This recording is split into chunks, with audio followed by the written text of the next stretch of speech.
The room was silent except for the shuffle of feet and the faint hum of the air conditioning. But all eyes turned when the elderly woman's voice cracked in humiliation. She clutched a worn leather purse, her dark hands trembling as the bank teller, a young man with an indifferent smirk, leaned over the counter and said just loudly enough for the line to hear, "Ma'am, if you don't have proper ID, you shouldn't even be here wasting our time."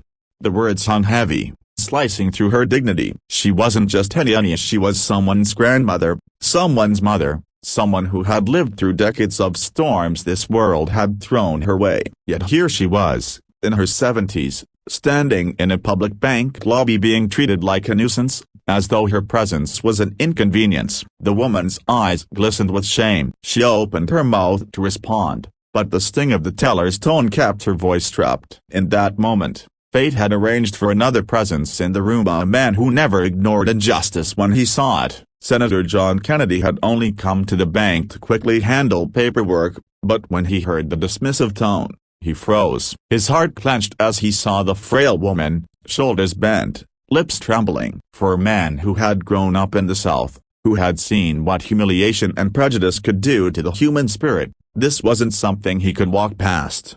He stepped forward, his voice, sharp yet steady, cut through the uncomfortable silence of the lobby. "Excuse me, young man, is that how this bank does business now? By embarrassing an elderly woman who came here to trust you with her money?" The teller shifted uneasily, his confidence slipping. People in the line turned, whispering, sensing something bigger unfolding. The elderly woman's eyes widened in surprise. She knew of Kennedy from the news, but in this moment, he wasn't a politician, he was simply a man standing between her and further humiliation. The teller stammered, "Yeah, I didn't mean anything by it, sir. It's just that without Ida." Kennedy's gaze was unwavering. "Son, there's a way to speak to people." "And that wasn't it. This lady could be your grandmother. You owe her respect, whether she has an ID in her purse or not. So let's start over." Kindly. A hush spread over the lobby. The bank manager, hearing the raised voices, rushed out of his office. When he saw who was standing there, his face went pale. "Senator Kennedy, what seems to be the problem?" "The problem," Kennedy said firmly, "is that a paying customer, an elderly woman, was treated as if she were beneath this institution. I won't stand here and let her dignity be trampled. Now, will you fix this? Or shall I make sure every newspaper knows how you handled your clients?" The manager's composure cracked instantly. He turned to the woman, his voice soft, apologetic. "Ma'am, please forgive us. Allow me to assist you personally. We will get everything sorted today. No more questions,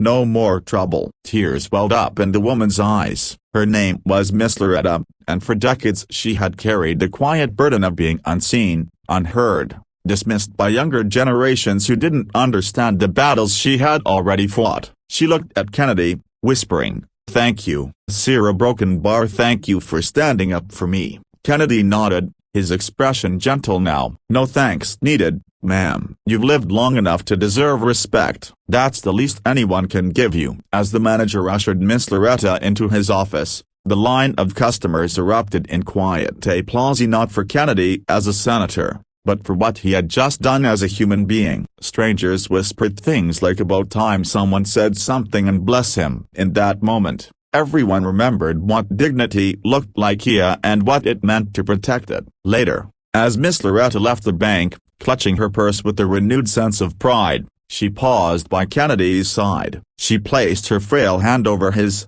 her voice steady now. "This world doesn't always see people like me, but today, you made me feel seen." "God bless you, sir." Kennedy watched her walk out into the sunlight, her back a little straighter than before. He knew the moment would never make headlines, but to him, it was one of the most important things he'd done that week. Because real change, he believed, wasn't always made with laws passed in marble halls. Sometimes it was made in the quiet lobbies of banks, when one person decided that enough was enough, or that another person's dignity was worth defending.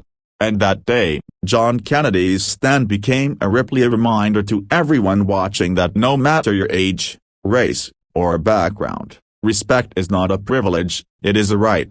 The story of Miss Loretta's humiliation and Kennedy's intervention spread quietly through the community, told in churches, barbershops, and family kitchens. By the end of the week, it had transformed into something bigger than a bank incident. It became a story of hope, a proof that even in ordinary places, extraordinary courage could rise. And the lesson it left behind was powerful. When we stand up for one another, we remind the world that kindness still has a voice, and it's stronger than hate.